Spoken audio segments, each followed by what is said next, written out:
অসম বিশ্ববিদ্যালয়ৰ ইতিহাসৰ নতুন অধ্যায় শিলচৰত আৰম্ভ হৈছে নিজাকৈ জৈৱিক চাহ অৰ্গেনিক টি। শিলচৰৰ অসম বিশ্ববিদ্যালয়ে এক নতুন আৰু ব্যতিক্ৰমী পদক্ষেপৰ জৰিয়তে শিক্ষাৰ ক্ষেত্ৰত ইতিহাসৰ সৃষ্টি কৰিছে। এই নতুন অধ্যায়ৰ আৰম্ভণি হৈছে বিশ্ববিদ্যালয়ৰ চৌহদত নিজা বাগিচাত উৎপাদিত আৰু প্ৰক্ৰিয়াকৰণ কৰা পেকেটজাত জৈৱিক চাহ অৰ্গেনিক টিৰ আনুষ্ঠানিক মুকলিৰে। অসম বিশ্ববিদ্যালয়ৰ নিজাববীয়াকৈ প্ৰডাকশ্যন কৰিছে চাহৰ। আৰু আমি সকলোৱে জানো ৰাতিপুৱা উঠি একাপ চাহ আৰু বাতৰি কাকত আমাৰ দৈনন্দিন জীৱনৰ অংগ।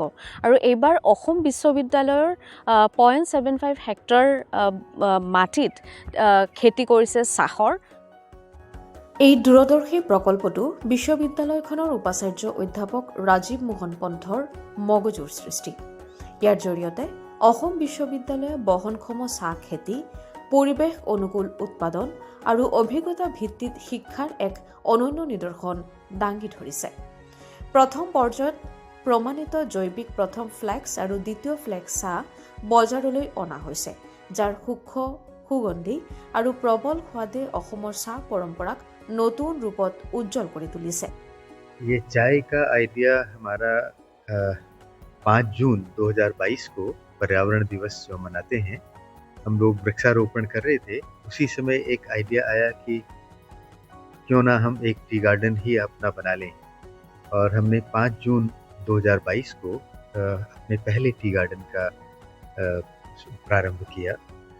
और मुझे खुशी है बताते हुए आपको कि ये उसकी अब हार्वेस्टिंग शुरू हो गई है, और हमने एक पैकेट के भी उसके बना रहे हैं, और अभी लिमिटेड सप्लाई है, तो हम कुछ पैकेट हमारे जो अतिथि लोग आते हैं उनको हम दे रहे हैं।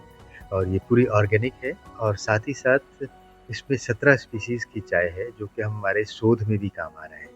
इस पर हमारी रिसर्च भी कर रहे हैं, हमारे फैकल्टी मेंबर्स इस पर रिसर्च भी कर रहे हैं।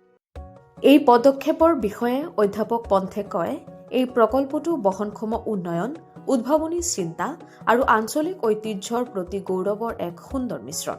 তেওঁ এই প্ৰকল্পৰ ৰূপায়ণৰ ক্ষেত্ৰত শিক্ষক, ছাত্ৰ-ছাত্ৰী আৰু উদ্যোগ বিশেষজ্ঞৰ ঐক্যবদ্ধ প্ৰচেষ্টাক অতিশয় শলাগ লয়। एक्चुअली इनिशिएटिव है जो टी गार्डन एस्टेब्लिशमेंट का जो इनिशिएटिव है, ये हमारे honourable vice chancellor sir professor Rajiv Mohan Pant sir का एक विजन है।